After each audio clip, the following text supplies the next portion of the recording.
Okay, so in today's activity, what we're going to be doing is looking at the effect of height on the shape of a blood stain. So to accomplish this, on the floor I'm going to put a target, and I'm going to use some simulated blood and drop the blood at various heights to see what the effect of the shape of the blood stain is going to be when it hits the ground.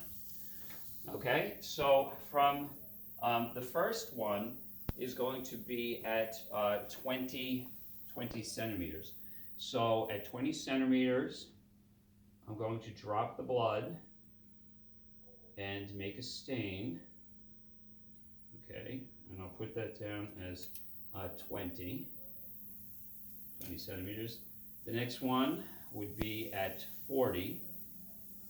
So at 40 centimeters. So that would be at 40. The next one would be at 60.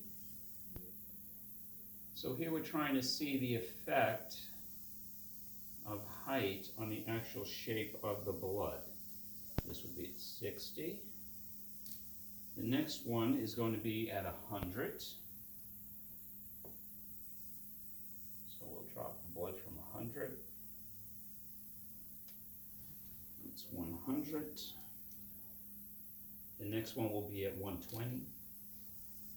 So for this I'll put 2 meter sticks together. Over at 120.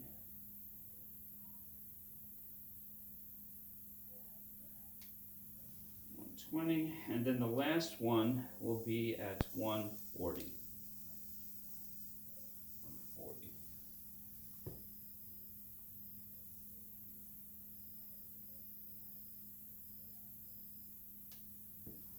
Okay. 140.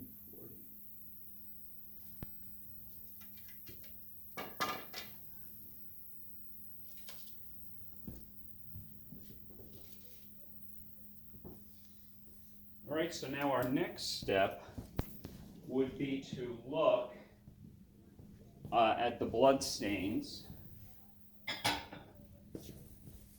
and look at the size and the shape of them. Okay, so our next step is to look at the blood, the various sizes. Raise that up a little bit.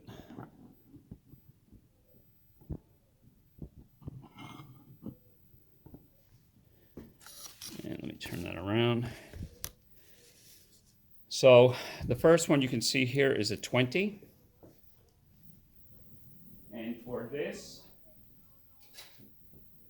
we would now measure the size and draw a sketch of the shape.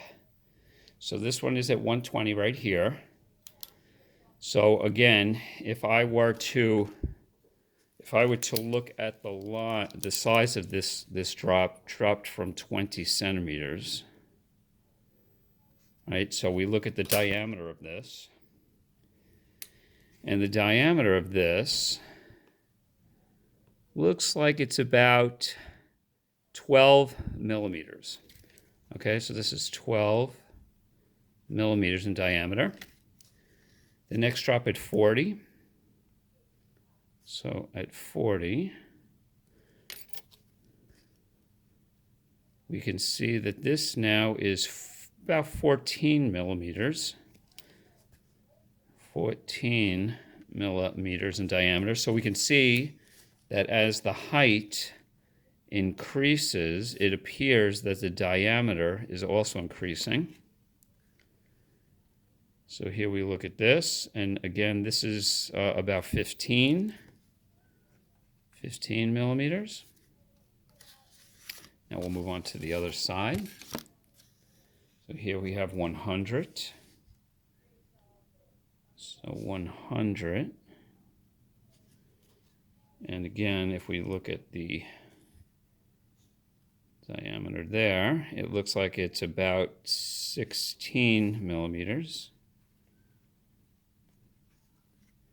for 120.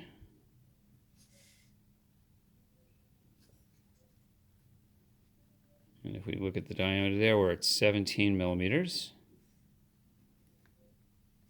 And finally, at 140,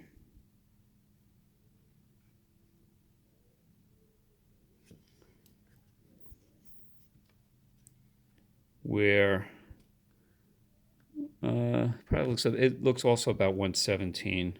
It looks like, sorry, like 17 millimeters. So again, the blood that we're using in this demonstration, of course, is simulated blood. So real blood would be slightly, you might get slightly different measurements, but the goal here, or the whole point of this, is to show that as the height increases, or the distance that the blood is falling, it's going to affect the diameter. So generally speaking, the higher the height, the bigger the diameter of the blood drop or the blood stain. Okay?